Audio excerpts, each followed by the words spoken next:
DNA testing, long-lost links can be rediscovered, old family ties can be re-established, and the most wonderful histories uncovered. I am related to Princess Diana. Yeah, but unfortunately, I can't tell you much more. I don't know how I'm related to her. For years, people believed Princess Diana's family history was fully documented. Her maternal line seemed carefully traced through generations of family records. But modern DNA testing uncovered a hidden story that had remained unknown for more than 2 centuries. The findings revealed a forgotten woman, an unexpected ancestral connection, and a family secret that written history failed to preserve. The truth had quietly passed from mother to daughter for generations. What surprising revelation did Princess Diana's DNA uncover? Join us to find out. Hidden Truths About Princess Diana. By 1981, when the quiet and young Diana Frances Spencer walked through St. Paul's Cathedral to marry the future King of England, people believed they already knew everything about her family. Historians and family experts had carefully studied the Spencer family for many years. Their history seemed complete, with records showing a long line of wealthy landowners, powerful nobles, dukes, earls, and respected families. Because of this, almost everyone believed Diana's family tree was one of the oldest and most traditional in England. For generations, the Spencer family had owned large country homes and married into other respected noble families. Their family history appeared to follow the same path for hundreds of years. Many people believed their ancestry represented the perfect example of Old English heritage. Since so many records supported this idea, very few people ever stopped to question whether those records told the whole story. This belief was much bigger than Diana's own family. It shaped the way many members of the British upper class viewed themselves. They believed their family lines were separate from everyone else and had remained unchanged for centuries. Many thought their ancestry was older, more native, and somehow different from the rest of society. This belief became an important part of how the class system explained its place in British history. Because these ideas had been accepted for such a long time, nobody expected any surprises when modern genetic testing became available. When 2 of Diana's maternal relatives, who were both third cousins of her mother, joined a genetic family history project, everyone expected the results to match the written records. The test seemed like nothing more than another way to confirm what historians had already believed for many generations. Scientists expected the family line to continue exactly as the old documents described, passing from mother to daughter across countless generations without any unexpected changes. Everything pointed toward the same familiar story that had been repeated for years. Instead, the genetic test followed the maternal line further into the past, moving back from one mother to the next across about 7 generations. Then it reached a point where the results no longer matched the written family records. Hidden deep within the family's history was something that the old record books had quietly left out, revealing that the story everyone accepted was not as complete as they had always believed. What was this hidden secret? Let's find out. The DNA secret. The 2 women who took part in the genetic study were connected to Princess Diana through her mother's family. Their family line could be followed through an unbroken chain of mothers and daughters. This was important because the scientists were not studying ordinary DNA. Most DNA is passed down from both parents. Half comes from the mother and half comes from the father. With every new generation, these pieces are mixed together, creating a different genetic pattern each time. The scientists focused on something much more special called mitochondrial DNA. Unlike ordinary DNA, mitochondrial DNA follows a simple path. A mother passes it to all of her children, both sons and daughters. However, only daughters can pass it on to the next generation. Fathers do not pass their mitochondrial DNA to their children. Because of this, the same genetic line continues through mothers for many generations with very little change. This makes mitochondrial DNA a powerful tool for tracing family history. Since it does not mix with a father's DNA, it remains almost the same as it moves from one generation to the next. It is like a message carefully passed from mother to daughter over hundreds of years. Each generation carries that same message forward, allowing scientists to follow the maternal family line far back into the past with great confidence. Over many generations, husbands joined the Spencer family and added their DNA to the family's overall genetic makeup. Their influence appeared throughout the rest of the genome. Yet the mitochondrial DNA remained separate from those changes. It continued through the direct line of mothers without being mixed or replaced. Because it stays so stable, scientists often use it as one of the most dependable ways to study maternal ancestry. This became especially important when the written family records and the genetic evidence no longer matched. Family documents can sometimes be changed, lost, or left incomplete over time. However, mitochondrial DNA continues to preserve its history inside the body. As researchers followed the maternal line further into the past, the genetic evidence pointed toward a different story than the one recorded in official family histories. The mitochondrial marker discovered during the study belonged to a group known as R30b. This genetic group is linked to South Asian ancestry. Scientists recognize it as a marker that traces back to the Indian subcontinent. Finding this marker in the direct maternal line connected to Princess Diana suggested that several generations before her birth, a woman with South Asian ancestry became part of that family line. The evidence pointed to a period about 7 generations before Diana was born. At that point, a woman of South Asian ancestry entered the direct maternal line that eventually led to Diana's mother and later to Diana herself. Although her descendants continued through the family for many generations, her place in the official family history was not widely recognized. Researchers later identified this woman as Eliza Kewark, the hidden woman. Eliza Kewark was born around 1790 in the busy port city of Surat, on the western coast of India. For many years, very few people knew her story. Yet, she would eventually become one of the most important people in Princess Diana's family history. To understand why her name almost disappeared from the official family records, it is first necessary to understand the world in which she lived. During the late 18th century, Surat was one of India's busiest trading cities.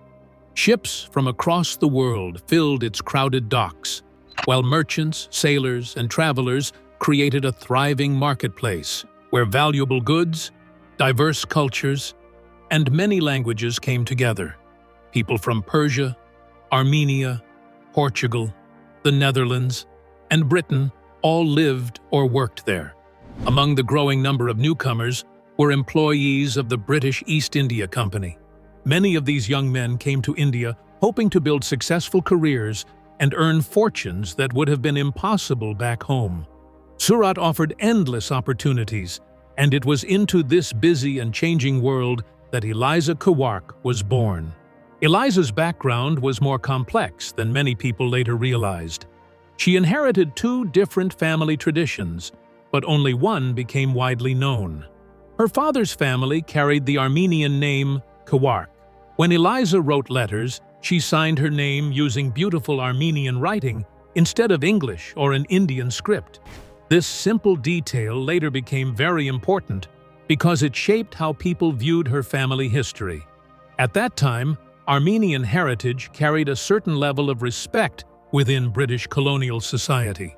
Armenians were Christians and were often viewed more favorably by British officials than many local communities. Because of this, Eliza's Armenian family background was easier to mention and easier to accept. It fit more comfortably into the social ideas of the period and could be presented without causing much attention. However, there was another part of Eliza's family story that remained hidden for many years. Her direct maternal line traced back to South Asian ancestors. This was the same line that carried the mitochondrial DNA marker known as R30b. Unlike written records, this genetic marker continued through generations of mothers and daughters with very little change. Long after old documents had been forgotten or left incomplete, the DNA continued to preserve the truth. Both parts of Eliza's heritage were genuine. She truly had Armenian family roots through her father's side, while her mother's family belonged to a South Asian maternal line. Over time, only the Armenian connection remained visible in many historical records. The other part slowly faded from public attention until it was almost completely forgotten. It was not replaced with a false story. Instead, only one side of her family history continued to be remembered, while the other quietly disappeared. Everything changed when a young Scottish merchant named Theodore Forbes arrived in Surat around 1809. He worked for the British East India Company and had traveled thousands of miles from home to build his future. Living in a foreign land meant learning new customs, meeting local communities, and finding people who could help him succeed. During this time, Theodore and Eliza met, and their lives became closely connected. Official records described Eliza only as Theodore Forbes's housekeeper, but surviving evidence suggests she played a far greater role. She spoke multiple languages, connected him with local communities, and helped build the trusted relationships that became essential to his business success. Their relationship also produced 2 children, a daughter named Catherine, born in 1812, and a son named Alexander. These children became lasting proof of the bond they shared. Historical letters also reveal that Eliza played an active role in Theodore's daily life and work, showing that she was far more than the simple title written beside her name. For several years, they lived together in Surat while raising their young family. Their home stood in a city filled with trade, movement, and opportunity. Whatever later records chose to call their relationship, they shared a household, cared for their children, and built a life together during those years. But this happened for a rigid reason. Stay with us. The woman history chose to forget. During the early years of British rule in India, relationships between British East India Company employees and Indian women were not unusual.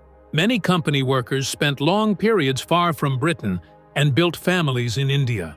These relationships were accepted by many people at the time, and they did not attract much public attention.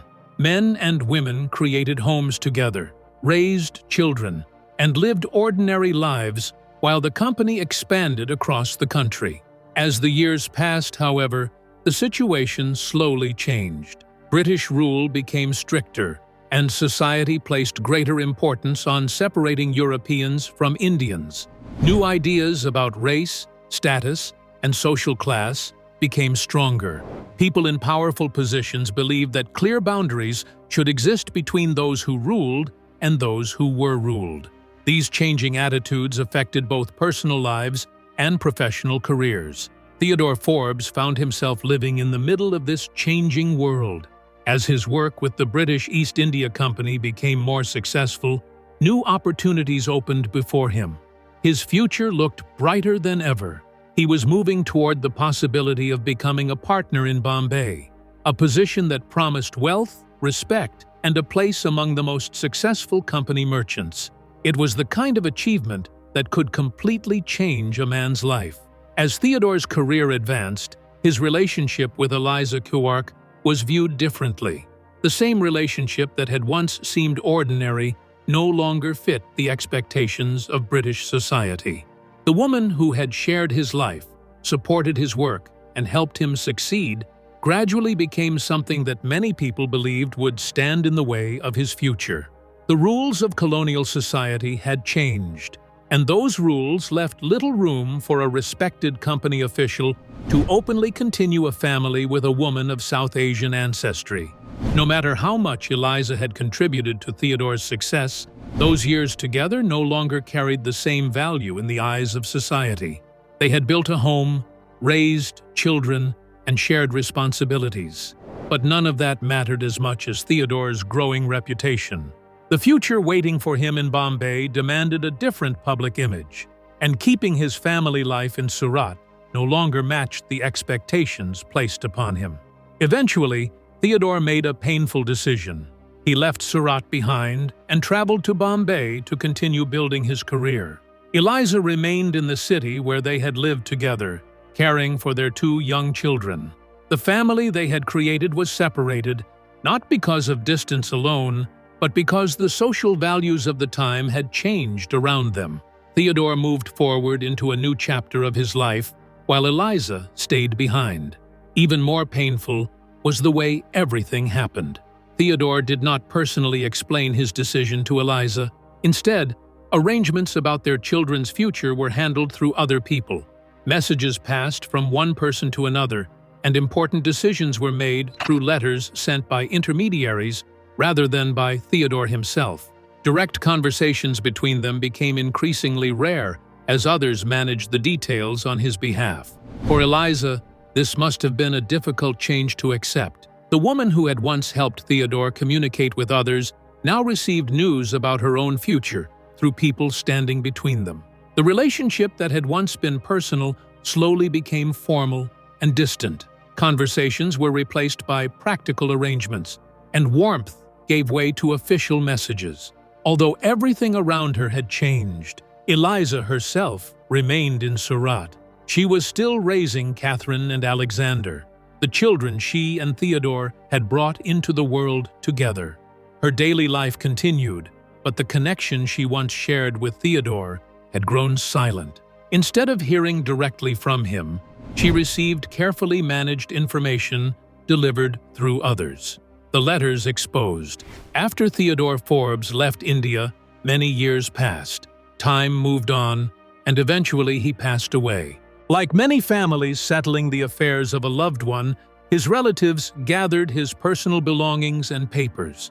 At the family estate in Scotland, among old documents and private possessions, they discovered a small bundle of letters. At first, the letters seemed unimportant. They were written in a script that nobody in the household could understand. The strange writing remained unread, stored away for generations without revealing the story hidden inside. Those letters had crossed the sea many years earlier. They had survived long after the people connected to them were gone. They rested quietly among family papers, carrying a voice that nobody around them could understand. For a long time, no one translated them, and no one knew what they contained.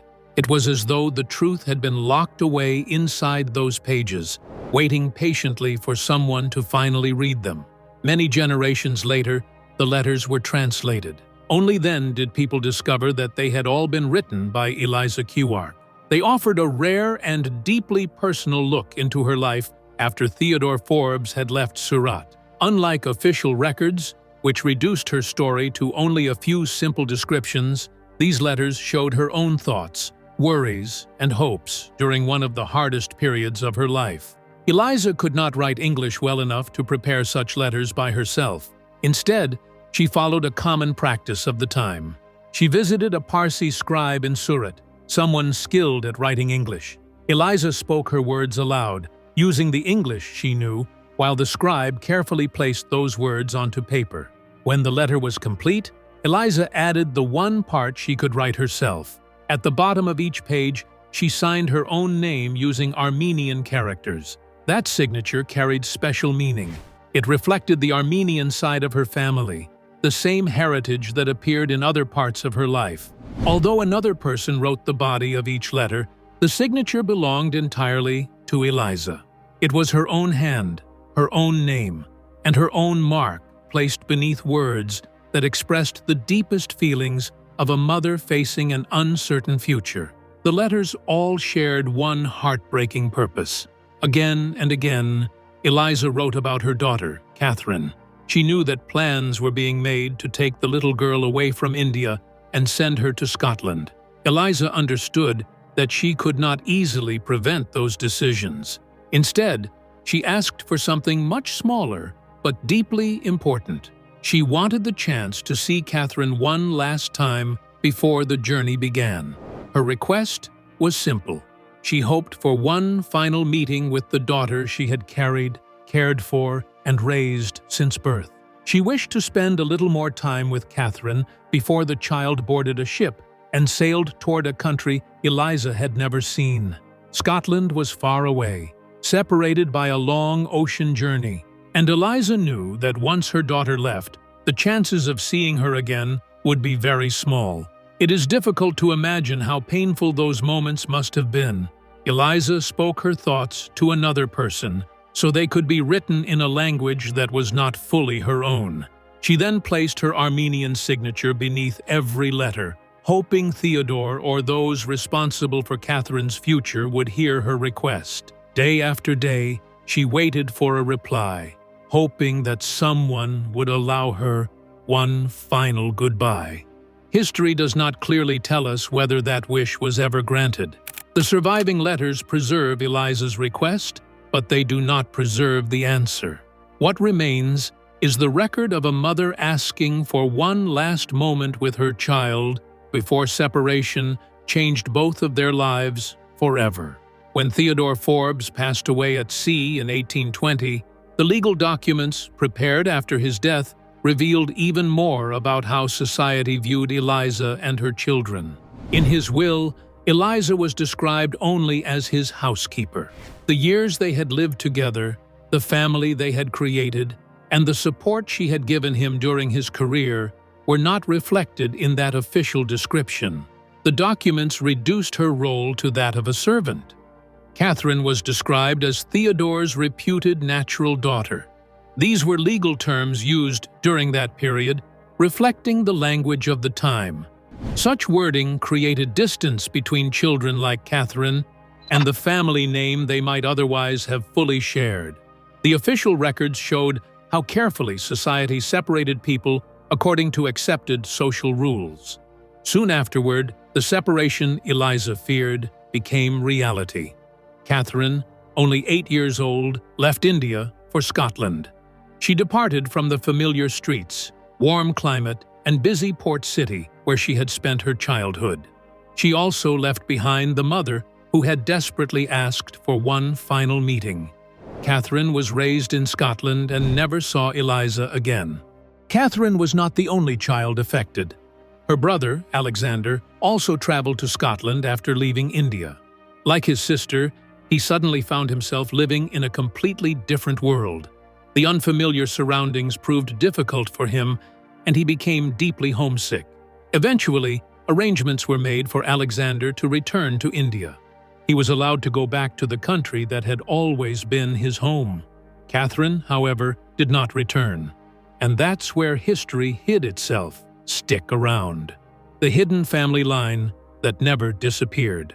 Catherine remained in Scotland while her brother Alexander was allowed to return to India. That single decision changed the future of the family's maternal line forever.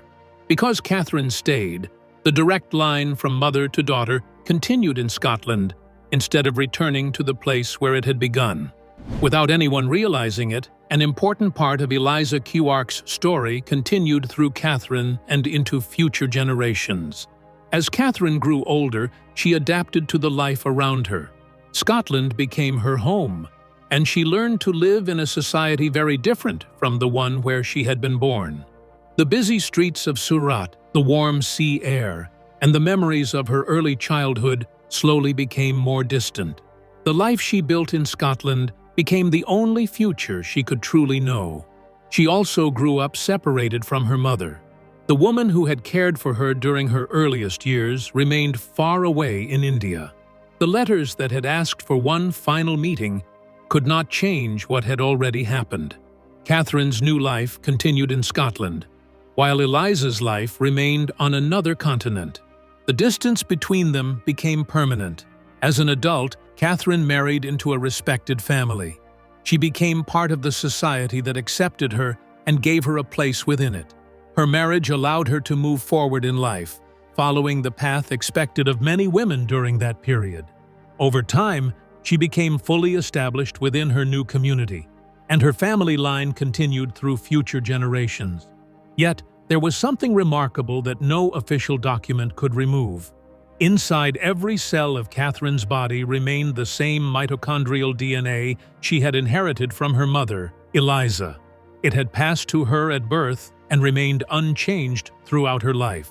No move across the sea, no change in family history, and no written record could alter that small but powerful part of her ancestry.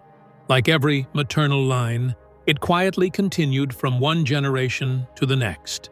Mothers passed it to their daughters without seeing it or even knowing it was there. Generation after generation, the same mitochondrial DNA traveled through the family, remaining almost exactly as it had been many years earlier. It became an invisible connection linking every daughter to the woman who first carried it. The family line continued through Catherine's daughter and then through later generations. Eventually, it reached a woman named Ruth. From Ruth, it passed to her daughter, Frances. Neither of them could have known that they carried the same unbroken maternal line stretching back through Scotland and beyond, all the way to the busy port city of Surat in India.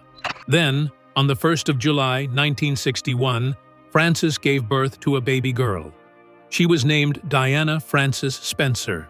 Like every daughter before her, Diana inherited her mother's mitochondrial DNA at birth. Hidden within every cell of her body was the same maternal line that had quietly passed from mother to daughter across many generations. That unbroken genetic thread reached back through Frances, Ruth, Catherine, and finally to Eliza Kewark. Although history had nearly forgotten Eliza's place in the family story, the maternal DNA she passed to her daughter survived unchanged. Long after written records had overlooked her, that quiet genetic inheritance preserved her connection to Princess Diana, carrying the memory of her family line across centuries without ever disappearing. The DNA revealed. When the genetic test results were finally completed, the findings had to be shared with the family. For the first time, modern science had uncovered evidence that challenged a story repeated for generations. One of the relatives who learned about the results was Princess Diana's maternal aunt. She had grown up believing the same family history that had been passed down for nearly 2 centuries. For many years, the family believed their maternal line came only through the well-known Armenian connection. That explanation had become part of their identity and had been accepted without question. Yet, when the DNA results revealed that the direct maternal line traced back to South Asian ancestry, her response was not one of disappointment or embarrassment. Instead, she welcomed the discovery with genuine surprise and happiness. Her reaction showed how much attitudes had changed over time. What earlier generations had hidden or ignored was now seen as an important and meaningful part of the family's history. The discovery did not lessen the family's story. Instead, it completed it by bringing back someone who had almost disappeared from the written record. Eliza Kewark was no longer only a forgotten name. She became a real part of the family's remembered past. For almost 200 years, Eliza's descendants had carried her mitochondrial DNA, while many official family histories barely mentioned her. The written records and the biological evidence had existed side by side for generations without matching each other. Family stories followed one path, while the maternal DNA quietly preserved another. It was only through modern genetic research that those two histories were finally brought together. The discovery also highlighted another remarkable detail about Princess Diana's ancestry. Long before the DNA findings became public, genealogists had already pointed out that Diana's family included several historical connections to Britain's royal past. Through different branches of her family tree, she descended from earlier royal lines, including descendants connected to former monarchs and to Mary, Queen of Scots. These family connections had been carefully documented through traditional genealogy. At the same time, the royal family that Diana married into had changed its family name from Saxe-Coburg and Gotha to Windsor during the First World War. The new name reflected the political and social circumstances of that period. Together, these details show how family histories often include many different cultural and historical influences gathered across generations. Yet the most remarkable discovery remained the mitochondrial DNA itself. Because this special form of DNA passes only through mothers, it provided an unbroken connection reaching back to Eliza Kewark. Princess Diana inherited that maternal line from her mother, Frances, who had inherited it from the generations before her. The same genetic signature continued without interruption across more than 2 centuries. Diana passed her mitochondrial DNA to both of her sons because every mother passes this DNA to all of her children. As a result, both Prince William and Prince Harry inherited the same maternal marker that can be traced back to Eliza Kewark and, through her maternal ancestry, to the Indian subcontinent. This means that the direct maternal line identified through mitochondrial DNA continued into the next generation of the British royal family. The wider genetic tests performed on living relatives showed only a very small amount of South Asian ancestry within their overall DNA. This is expected because, with each passing generation, most inherited DNA becomes more diluted. However, mitochondrial DNA follows different rules. It remains almost unchanged as it moves from mother to daughter, making it a unique record of maternal ancestry. The maternal line reaches Prince William and Prince Harry, but it does not continue beyond them. Although both inherited their mother's mitochondrial DNA, fathers do not pass this DNA to their children. As a result, this particular maternal genetic line ends with them rather than continuing into future generations. The discovery revealed much more than a forgotten family connection. It showed how historical records, social attitudes, and personal identities can change over time. Eliza Kewark was a real woman who built a life in Surat, helped Theodore Forbes in his work, raised her children, and struggled to remain part of their lives. Her place in history faded from many written records, but it never disappeared completely. If you enjoyed this video, like and subscribe, and also click the next video shown on your screen.